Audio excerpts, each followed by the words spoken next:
Hello बच्चों, आइए इस क्वेश्चन को पढ़ते हैं। Which of the following species have undistorted octahedral structures? SF6, PF6 negative, SIF6 2 negative and XeF6।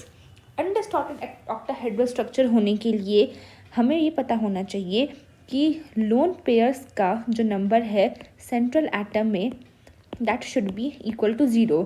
यही इस क्वेश्चन का की कॉन्सेप्ट है। अब हम एक एक करके इन सारे के सारे कंपाउंड्स के स्ट्रक्चर्स ड्रॉ करके देख लेते हैं।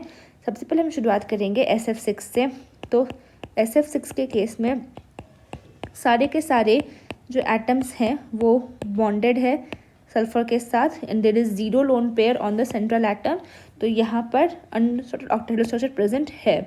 PF6 नेगेटिव का स्ट्रक्चर SF6 के जस्ट सेम होगा क्योंकि यहाँ पे फॉस्फोरस ने एक एक्स्ट्रा इलेक्ट्रॉन गेन करके सल्फर वाली इलेक्ट्रॉनिक कन्फिग्रेशन अटेन कर ली है।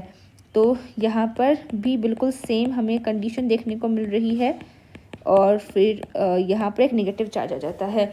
SIF6 2 नेगेटिव में अगेन 2 इलेक्ट्रॉन गेन करके सिलिकॉन ने सल्फर वाली इलेक्ट्रॉनिक कन्फिग्रेशन गेन कर ली है।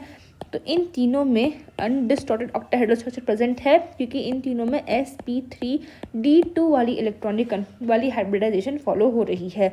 लेकिन जो हमारा फाइनल केस है XeF6 का, वहाँ पर हमारे पास एक लोन पेयर प्रेजेंट है और इसके अलावा हमारे पास फ्लोरीन के 6 बॉन्ड्स प्रेजेंट है।